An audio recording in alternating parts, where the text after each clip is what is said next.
Welcome dear rockers, कैसे हैं आप सभी। तो आज हम लेकर आ चुके हैं 2025 की मलयालम लैंग्वेज फिल्म वासंती की स्टोरी। तो कहानी की शुरुआत होती है एक बीच से जहाँ पे मेला जैसा कुछ लगा हुआ है। यहाँ वासंती नाम की लेडी है जो कि एक ओपन स्टेज पे लगे सोफे पे जाकर आराम से सो जाती है और बगल में एक बूढ़ा आदमी भी सोया होता है शराब पीकर। वासंती की ना नींद खुलती है थोड़ी देर में, मतलब रात में। स्टेज के सामने ढेर सारे लोग बैठे होते हैं नाटक देखने के लिए, पर वासंती का ध्यान जाता है उस बूढ़े आदमी पे जो अभी तक उठा नहीं। अब उसकी हार्ट बीट सुनने पे उसे पता चल जाता है कि ये तो मर गया। तो वासंती ऑडियंस में से एक आदमी को बुलाती है और पूछती है तुम्हारा नाम क्या है। वो कहता है कि बालू। तब वासंती कहती है कि मिस्टर बालू, आप जरा इस बूढ़े को यहाँ से हटाने में मेरी मदद करेंगे। तो वो भी मान जाता है, पर जब उसको समझ आता है ना कि ये तो मर गया, तो वो पूछता है कि ये आखिर है कौन और यहाँ पे कर क्या रहा है। तो वासंती कहती है देखो, मेरा कोई नहीं लगता, ये बस मुझे मिलने आया था और कुछ नहीं।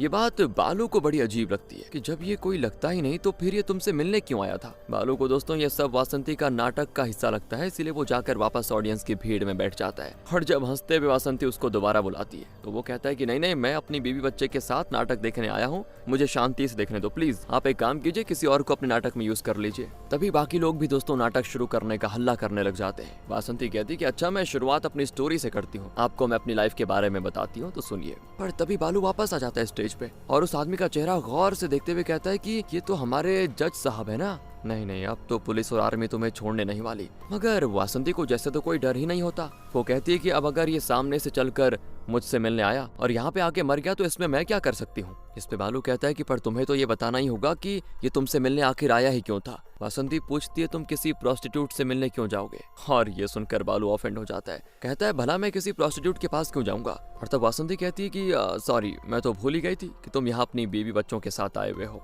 भला तुम ऐसी बातें क्यों एक्सेप्ट करोगे ना। अच्छा सुनो, एक बार तो मेरी स्टोरी तो सुन लो, फिर मैं तुम्हारे हर सवाल का जवाब दूंगी। इसके बाद वासंती माइक पे अपना नाम बताते हुए अपनी स्टोरी सुनाना शुरू करती है कि मेरा घर भी बचपन में ऐसे किसी बीच साइड पे था। तो आइए दोस्तों हम जरा देखते हैं वासंती की कहानी को, उसकी लाइफ को। तो वासंती जब काफी छोटी थी तो अक्सर उसकी माँ उसको या तो कमरे में बंद कर दिया करती थी या कमरे के बाहर, क्योंकि वो थी एक प्रोस्टिट्यूट। उसके पास बहुत सारे आदमी आया करते थे अपनी हवस बुझाने के लिए, इसीलिए अगर वो अंदर आकर अपना काम करती तो वासंती को बाहर कर देती, और अगर बाहर तो फिर वासंती को अंदर रूम में लॉक कर देती। दोनों ही हालात में वासंती दरवाजा पीटते रह जाती कि माँ दरवाजा खोलो, पर दरवाजा खुलता था काफी देर के बाद। ऐसे ही दोस्तों वासंती का पूरा बचपन पार हो पाया। और जब वो थोड़ी समझदार हो गई तो वासंती की माँ ने उसे शहर में रहने वाले एक अपने रिलेटिव के घर में छोड़ दिया कि तुम वहाँ पे आगे की पढ़ाई शुरू करो, क्योंकि यहाँ वासंती की माँ को डर था कि मेरे कस्टमर्स वासंती पे भी गंदी नजर ना रखें और कहीं उसके साथ कुछ अनहोनी ना हो जाए। लेकिन वासंती अपनी माँ से दूर नहीं रहना चाहती थी, पर जब उसकी माँ उस पर दबाव डालती है तो उसे बड़ा गुस्सा आता है और एक दिन वो जाने को तैयार हो जाती है। मगर वो अपनी माँ से कोई बात नहीं करती,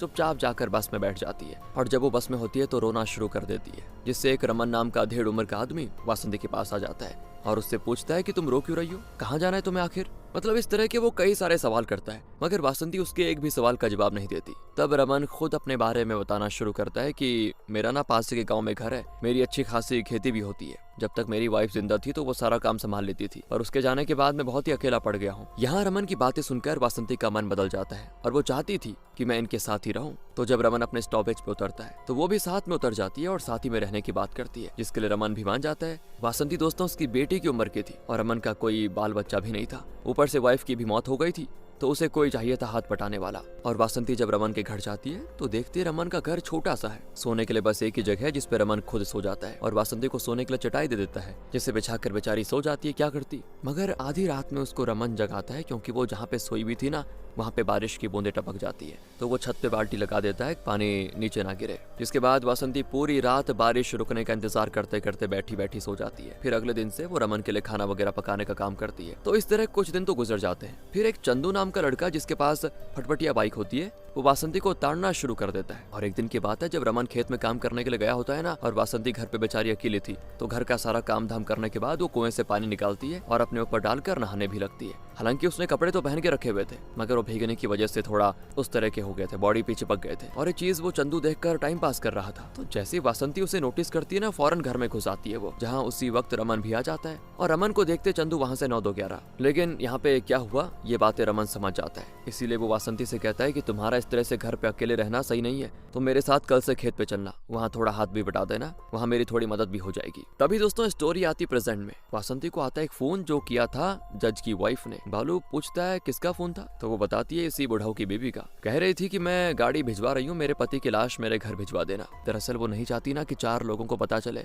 कि जज साहब की मौत एक प्रोस्टिट्यूट के यहाँ पे हुई है, उनकी नाक कट जाएगी ना। इसलिए बालू कहता है वाह, इस तरह से तो तुम पुलिस के चक्कर में आने से भी बच जाओगी। चलो अच्छा ही है। हाँ पर तुम अपनी स्टोरी जारी रखो। अच्छा फिर तुमने क्या कभी चंदू से बात की? हाँ, पूरे 1 साल के बाद करी मैंने उससे बात, और वो पूरे 1 साल तक ऐसे ही प्यासी निगाहों से मुझे बस घूरता रहा। वैसे वो बुढ़ाऊ रमन भी कम नहीं था। शुरू में तो उसने मुझे अपनी बेटी की तरह रखा, मगर फिर अपनी मरी हुई बीवी की जगह मुझे दे दी। बूढ़े होने के बाद भी वो बिल्कुल मजबूत था। उसने मेरे साथ फिर धीरे धीरे मारपीट शुरू कर दी, मुझे बहुत ही टॉर्चर किया। कई बार तो मुझे खाना भी नहीं देता था और घर से बाहर सोने को कह देता था, क्योंकि उसे पता था कि मेरे पास कहीं जगह है नहीं रहने के लिए। दोस्तों प्रेजेंट में ये सारी बातें वासंती शराब पीते पीते बता रही है। बालो भी उसको ज्वाइन कर लेता है और वो भी पीना शुरू कर देता है और स्टोरी कंटिन्यू करने को कहता है। तो वासंती आगे बताती है एक दिन चंदू ने हिम्मत जुटाई और वो मेरे घर पे आ ही गया। उस वक्त रमन घर पे नहीं था। दोस्तों अब हम देखते हैं कि चंदू वासंती से कहता है तुम मेरे साथ चलो, मैं तुम्हें बहुत ही खुश रखूंगा और उस रमन की बिल्कुल परवाह मत करना। अरे तुम गांव के लोगों से जाकर पूछोगी ना, तब तुम्हें पता चलेगा कि वो कैसा आदमी है। लोगों का कहना है कि उसने ही अपनी बीवी का खून किया था।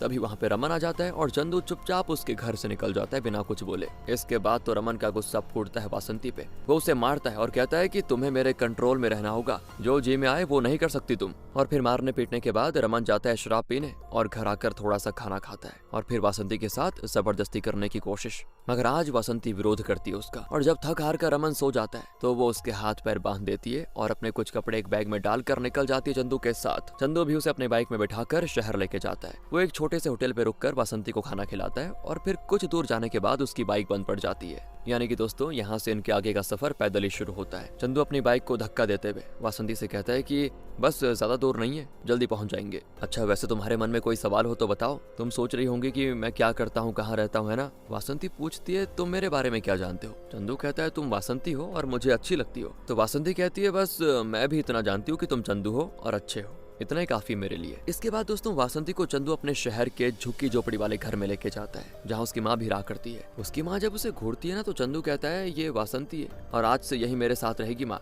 इसके बाद उसकी माँ कुछ कहने की हिम्मत नहीं कर पाती, बिल्कुल चुप। इसके बाद रात में दोस्तों चंदू सोने की चेन वासंती को पहनाते हुए कहता है ये मैंने तुम्हारे लिए संभाल कर रखी हुई थी, और देखो ये पेंटिंग है ना मेरे कमरे में, ये सब मैंने ही बनाई है। और पेंटिंग सच में दोस्तों बहुत ही अच्छी होती है। अब अगली सुबह की बात है, जब चंदू ब्रश करने के लिए बाहर गया होता है तो आस पड़ोस की ढेर सारी औरतें वासंती के कमरे में घुस जाती है और कहती है कि तुम्हें चंदू ने जबरदस्ती भगाया या तुम अपनी मर्जी से आई हो? बोलो बेटा तुम्हें कुछ कहना है क्या तुम अपने घर जाना चाहती हो या चंदू से शादी करके उसके साथ रहना चाहती हो? वहीं चंदू का बेस्ट फ्रेंड सुक्कू भी दोस्तों वासंती को देखता है और जाकर चंदू से कहता है कि अबे लड़की तो बहुत ही सुंदर है भाई, क्या हाथ मारा है यार तूने?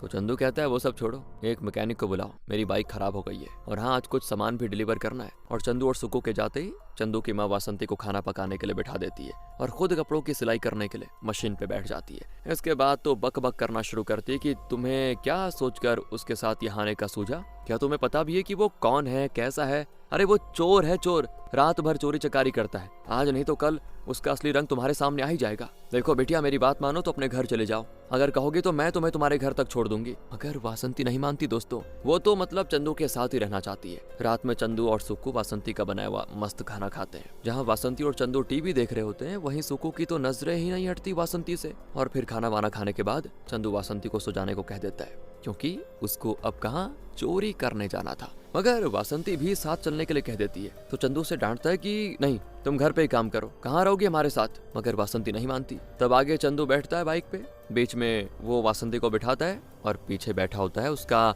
सुक्कू दोस्त, जो कि पूरे एंजॉय से बैठता है, गंदी गंदी हरकतें करता है दोस्तों। वासंती के बालों को स्मेल करता है, उसकी कमर को पकड़ता है। कहीं ना कहीं वासंती भी नोटिस कर रही होती है, मगर वो पूरी तरह से श्योर नहीं थी कि ये जानबूझ के कर रहा है या गलती से हो रहा है, इसीलिए वो कुछ कह नहीं पाती। और जब ये लोग अपनी डेस्टिनेशन पे पहुंचते हैं तो वहाँ चंदू वासंती और सुक्कू को बाइक के पास ही रहने को कहता है और खुद जाता है आगे। घर के बाहर कुछ कार्स खड़ी होती है रोड साइड में। चंदू कार का गेट का लॉक तोड़कर उसके अंदर के कुछ पार्ट्स चुरा लेता है। और इधर सुकु दोस्तों अपनी ओर से पूरी कोशिश कर रहा था वासंती को मनाने के लिए कि चंदू भले मुझसे ज्यादा हैंडसम है मगर मैं ज्यादा लॉयल हूँ। चंदू की तो तुमसे पहले भी एक गर्लफ्रेंड थी काली जैसी, वो थी तो काली मगर दिखने में सुंदर थी काफी। चंदू का तो यही है, उसे कोई भी चीज पसंद आ जाए तो वो पहले वाली चीज को छोड़ देता है। पर मेरे पास अगर कोई खराब चीज भी हो ना तो भी मैं उसको संभाल के रखता हूँ लंबे टाइम तक। तभी दोस्तों कार का सिक्योरिटी अलार्म बज जाता है जिससे घर के लोग दौड़ दौड़ कर बाहर निकलते हैं। वहीं सुकु बाइक स्टार्ट करने की सोचता है मगर बाइक फिर से बंद पड़ जाती है और तब वो वासंती को चुपचाप अपने साथ चलने को कह देता है। मगर ये कुछ कर नहीं पाते और इन तीनों को कर दिया जाता है पुलिस के हवाले। चंदू तो रंगे हाथों पकड़ा गया था इसलिए पुलिस उसकी पिटाई करने लगती है। वहीं वासंती और सुकु से पूछा जाता है कि इतनी रात में तुम दोनों उस सड़क पे क्या कर रहे थे?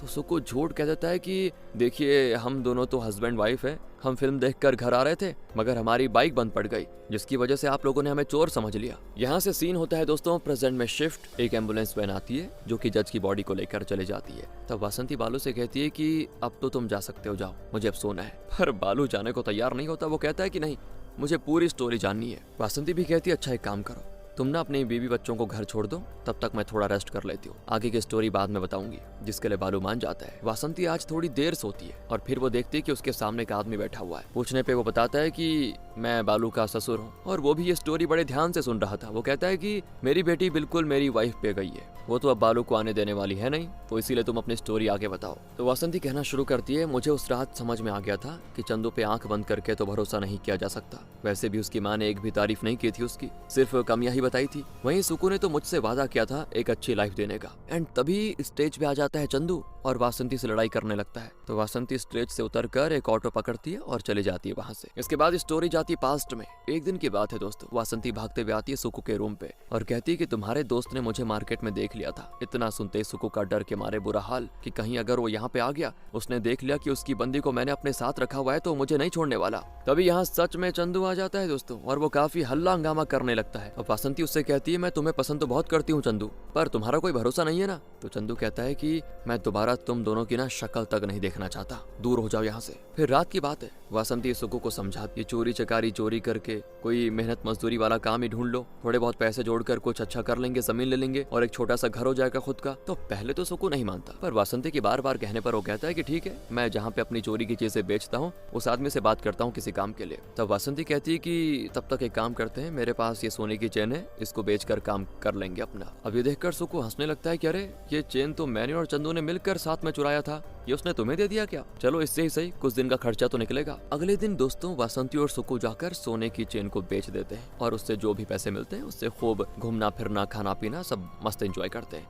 कई दिन तो इनके मस्त गुजरते हैं मगर फिर हो जाती जेब खाली। काफी दिन गुजर गए थे मगर अभी तक सुकु ने कोई काम नहीं ढूंढा था, पर पेट तो मानने वाला नहीं था, उसे तो खाना खिलाना ही होगा ना पेट को। वासंती कई दिनों तक पानी पीकर गुजारती और उसे भूख बर्दाश्त नहीं होती बाद में। और आखिर में यार जब रहा नहीं जाता तो सुकु से लड़ने लगती है कि कोई काम ढूंढ लो ना। तो तब वो जाता है जेम्स नाम के आदमी के पास, उसे लेकर आता है अपने रूम पर और वासंती से कहता है ये मेरा फ्रेंड है, इसे पानी दो, तब तक मैं बाहर से कुछ खाने को लेके आता हूँ। ये कहकर वो जाता है एक होटल में और आराम से चिकन चावल लेकर मस्त खाता है। इसके बाद वो यही सेम फूड आइटम भी पैक करवा लेता है और जाता है वापस रूम पे। दरवाजा उसने बाहर से बंद कर दिया था जाते वक्त, तो जैसे वो दरवाजा खोलता है ना, उसे सुनने को मिलता है कि अगर मुझे अपना जिस्म बेचकर ही पैसे कमाना था तो मुझे तुम्हारी क्या जरूरत थी, ये काम तो मैं खुद भी कर सकती हूँ। ये सुनकर वो जेम्स के साथ चली जाती है। हाँ दोस्तों, हालांकि सुकु उसे रोकने की बहुत ही कोशिश करता है कि अगर तुम चली जाओगी तो मेरा क्या होगा, मैंने तो सोचा था कि तुम इस तरह से कमाओगी तो दोनों साथ में रहेंगे। बेसिकली दोस्तों सुकु वासंती को धंधे पे लगाना चाहता था और वासंती नहीं मानती। प्रेजेंट में वासंती वापस आती है अपने ओपन स्टेज पे जहां बालू का ससुर अभी तक बैठा हुआ था। सारे लोगों के सामने वासंती कहती है इसके बाद मैं मिली जेम्स जो कि मेरा बॉस है उससे, इसके बाद मेरी जिंदगी बदल गई। मैंने अपनी पूरी जिंदगी में जो ऐशो आराम नहीं किए थे वो सब इनकी मदद से किए। इसके बाद वो अपने बॉस की कार में बैठकर निकल जाती है वहां से। आ जाइए दोस्तों फिर से पास्ट में। जेम्स यहाँ वासंती को लेकर जाता है एक हवेली में, नोटों की गड्डी भी पकड़ा देता है और कहता है मैं तो जा रहा हूँ बाहर कुछ काम से, लेकिन अगर तुम्हें किसी भी चीज की जरूरत हो तो शंकर से मांग लेना। शंकर यहाँ पे काम करने वाला था। आगे जेम्स कहता है कि देखो तुम डरो मत, इसे अपना ही घर समझो, जब तक तुम चाहो यहाँ पे रह सकती हो और अगर जाने का मन हो तो जा भी सकती हो, पर मैं एक ट्रेडर हूँ और जब तक तुम यहाँ पे हो तो मैं तुम्हें अच्छी कीमत दिलवा सकता हूँ। इसके बाद वासंती नहा धोकर नई साड़ी और ज्वेलरी पहनती है। इसके बाद शंकर कहता है कि साहब ने इन्हें भेजा है। ये वासंती का पहला कस्टमर था दोस्तों और ये प्रोफेशनली एक डॉक्टर था। वासंती को डर भी लग रहा था, इसलिए वो शराब की 2 घोट पिलाती है और फिर दोनों इंटीमेट होते हैं। सुबह जब वासंती जागती है तो डॉक्टर साहब अपना काम करके जा चुके थे। डॉक्टर तो थोड़ा यंग था और उसके साथ वासंती ने खुशी खुशी सब चीज एक्सेप्ट कर ली थी। मगर दोपहर में एक बूढ़ा जज आता है, पर अब ये तो वासंती का काम बन चुका था, इसीलिए वो होठों पे मुस्कान लेकर बड़े प्यार से अपने सारे कस्टमर्स को एक्सेप्ट कर देती है। पर जब वो सोकर उठती है तो देखती है कि जज उसके पैर पकड़ के रो रहा है। मगर जैसे वो देखता है कि वासंती जाग गई है तो वो चला जाता है। वासंती जब नहाने जाती है तो देखती है कि चेहरे और बदन पे काफी सारे रेड स्पॉट्स पड़ गए हैं, यानी बूढ़े ने जो वासंती के साथ किया, जो कुछ भी किया, बहुत ही वायलेंटली किया। इसके बाद वासंती के पास आते हैं 2 म्यूजिशियन। इस तरह से दोस्तों वासंती के पास कई तरह के मर्द, सबकी अपनी अलग अलग जर्नी, सबका अपना अलग अलग तरीका, तो उनके साथ वासंती गुस्सा होने के बजाय टाइम स्पेंड करने में इंटरेस्ट दिखाती। यानी उनके जो भी प्रोफेशन हुआ करते थे वो वासंती थोड़ा थोड़ा सीखा करती थी। उसे पेंटिंग का शौक था बचपन में, तो वो पेंटिंग करती है अपने खाली टाइम में, म्यूजिक एंजॉय करती है, डांस वगैरह सीखती है, कानून के बारे में जानकारी हासिल करती है। उस दिन के बाद से वासंती को खाने की कभी कोई कमी नहीं होती। सीन होता है प्रेजेंट में शिफ्ट, जहाँ बालू वापस आता है और अपने ससुर से भिड़ जाता है कि आपने मेरे जाने के बाद आगे कहानी सुनाने के लिए क्यों कहा, मुझे भी तो सुननी थी। दोनों ही एक दूसरे को ब्लेम करने लगते हैं कि लड़की देखी नहीं कि बस डार टपकाना शुरू कर दिया। बालू तो जिद पे अड़ जाता है कि मुझे दोबारा से स्टोरी सुनाओ, मुझे पूरी बात जाननी है, मगर वो इनकार कर देती है। वो कहती है कि अब मेरे जाने का टाइम हो गया है। तो बालू कहता है नहीं नहीं, तुम ऐसा नहीं कर सकती, मेरी वाइफ मुझे आने से मना कर रही थी, उसने मुझे सोने को कहा, वो मुझे आने नहीं दे रही थी, तो मैंने उसके सर को दीवार पे मार दिया, फिर वो चुप हो गई और मैं यहाँ पे आ गया। बालू का तो ससुर भड़क जाता है कि तुम ये क्या बकवास कर रहे हो, क्या तुमने मेरी बेटी को मार डाला। वो कहता है कि हाँ, आप कौन सा दूध के धुले हुए हो, आपने भी तो अपनी वाइफ की जान ली थी। इस तरह से दोस्तों दोनों एक दूसरे से फाइट करने लग जाते हैं और इस फाइट में शराब पीवे होने की वजह से बालू टिक नहीं पाता, वो गिर जाता है और उसके ससुर पे भी चोट आ जाती है, जिससे उसका भी राम राम सत्य हो जाता है। तब वासंती कहती है बालू के ससुर से कि देखो, मैं फिर से एक लाश की रखवाली नहीं करने वाली, इसे अपने साथ लेके जाओ और इसका जो करना है करो, पर मुझे डिस्टर्ब मत करो। इसके बाद दोस्तों वासंती चली जाती है और अब आपकी बारी दोस्तों डायरेक्टर के लिए कुछ अपने शब्द बोलने के लिए, क्योंकि यहीं पे कहानी खत्म कर दी डायरेक्टर ने। दोस्तों फिल्म काफी अजीब सी थी। इसमें वासंती की माँ एक प्रोस्टिट्यूट होती है। उसने वासंती को घर से भगा दिया था ताकि वो शहर जाकर कोई काम धाम करके अपना गुजारा करे, मगर उसे रास्ते में ऐसे ऐसे मर्द मिले जिससे उसकी कहानी बदलती गई, जिन्होंने उसका खूब शोषण किया और आखिर में उसकी माँ की तरह ही वो प्रोस्टिट्यूट बनने पे मजबूर हो गई। मतलब अब आप बताइए यार, डायरेक्टर क्या दिखाना चाह रहा है इस मूवी से। बाकी मिलते हैं आपसे अगली वीडियो में, ध्यान रखेगा अपना। Thanks for watching.